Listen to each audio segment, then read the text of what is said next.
Transmission received. O5 Council ID detected. Playing log now.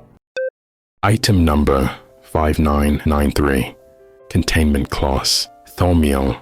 Level 4. Secret. Special containment procedures. SCP-5993 is to be kept in a refrigerated high-value object storage locker in the medical wing of Reliquary Area 27. SCP-5993-1 instances should be retrieved from it weekly and stored in a sterile, refrigerated container for no more than 2 weeks, at which point they should be disposed of via incineration.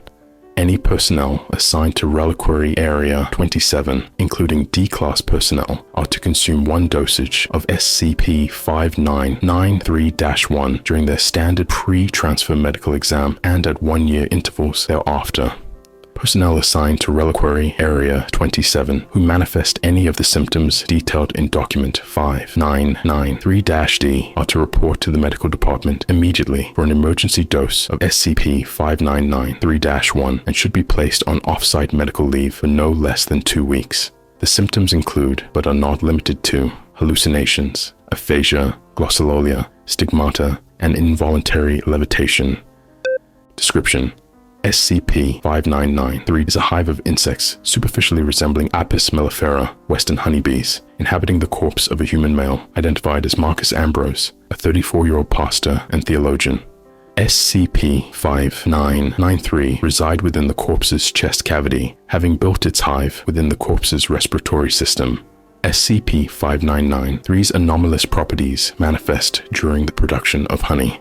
Through a poorly understood ritualistic practice, SCP-5993 forego standard pollination and instead convert members of their colony into basic organic substances. SCP-5993 first target a member of their hive and swarm them, vibrating their bodies to increase their internal temperature until the death of the swarmed instance. SCP-5993 then open the carapace of the deceased insect, revealing its interior to be filled with nectar and pollen. SCP-5993 harvests these materials before using the remaining exoskeleton to fortify the hive.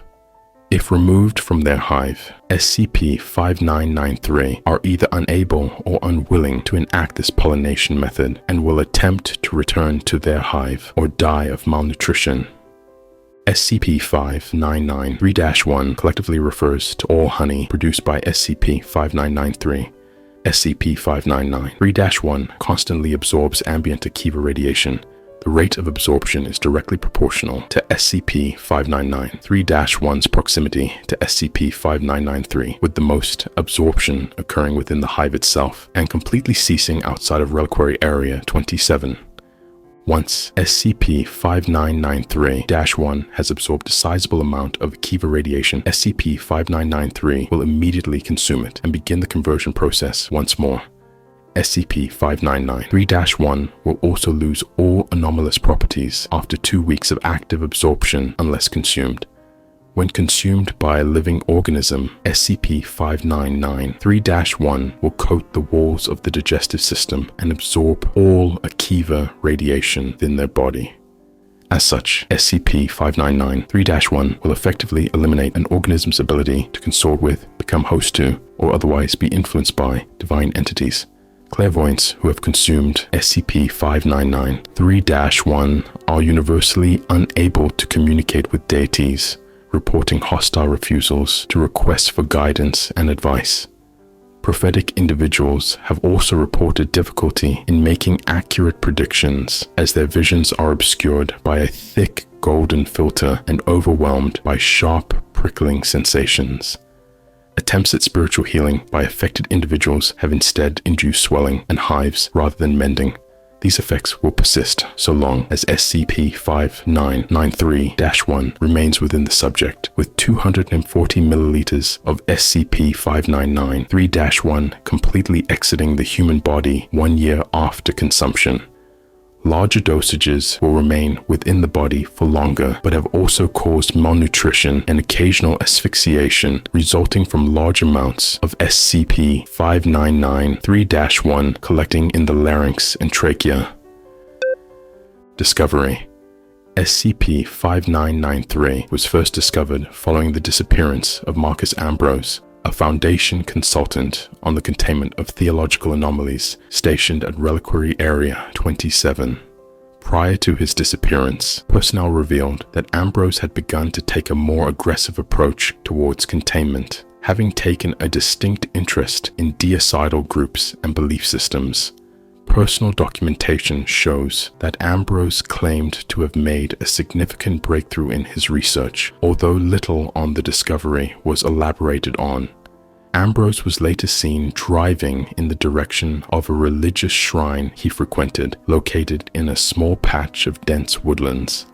Mobile Task Force ETA 77, Spheres Within Spheres, was dispatched to the location, where they discovered Ambrose's corpse completely swarmed by members of SCP-5993.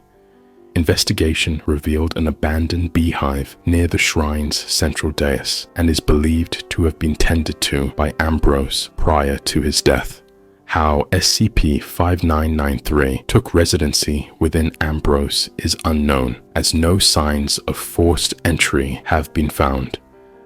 An investigation conducted by the Department of Tactical Theology revealed several transcribed passages from various religious texts repeated throughout Ambrose's personal research notes. These passages are believed to have some relation to SCP-5993 and its method of Akiva consumption, and have been transcribed below. When Samson returned later to take her, he left the road to see the lion's carcass, and in it was a swarm of bees along with their honey.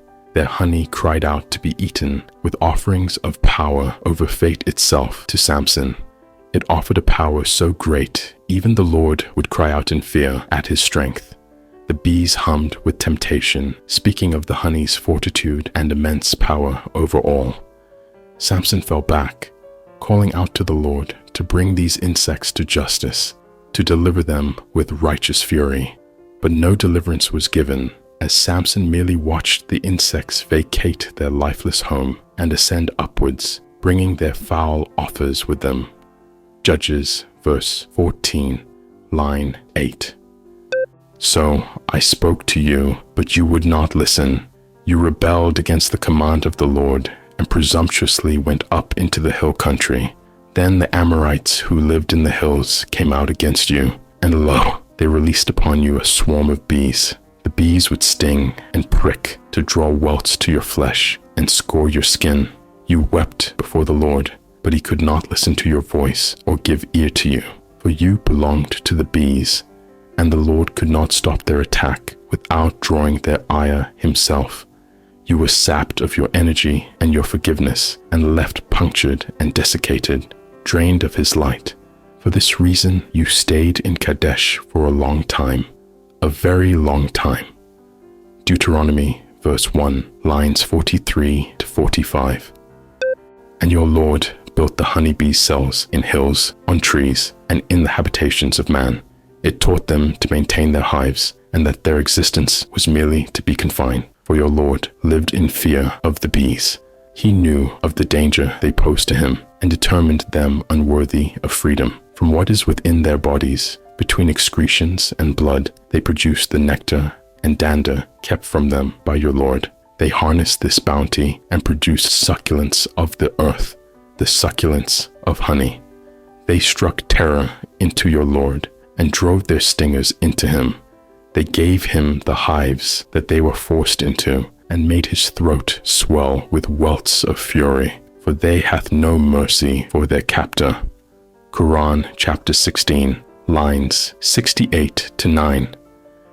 These passages have since been removed from all widely available religious texts and replaced with more suitable variations. Incident Report 5993-CK. On 04/23/2020, a member of D-Class personnel being transferred to Reliquary Area 27 had unknowingly been harboring EE-09739, a minor deity able to spiritually inhabit the bodies of individuals, with its physical form trapped within a divine relic of unknown origin within her body. After showing aggression towards the administration of SCP-5993-1, she was restrained and administered a standard dosage. She immediately began to convulse, with large red welts appearing across her skin. This was mostly centered around the neck and upper torso, with the D-Class attempting to scratch at her neck between convulsions. Throughout the incident, an unknown voice, believed to be that of EE-09739, was audible, violently choking and gagging. Despite immediate intervention by medical personnel and the administration of several epinephrine dosages, the D-Class personnel expired. Post-incident analysis also found that EE-09739 had become similarly unresponsive, and attempts to rouse it from its relic proved unsuccessful.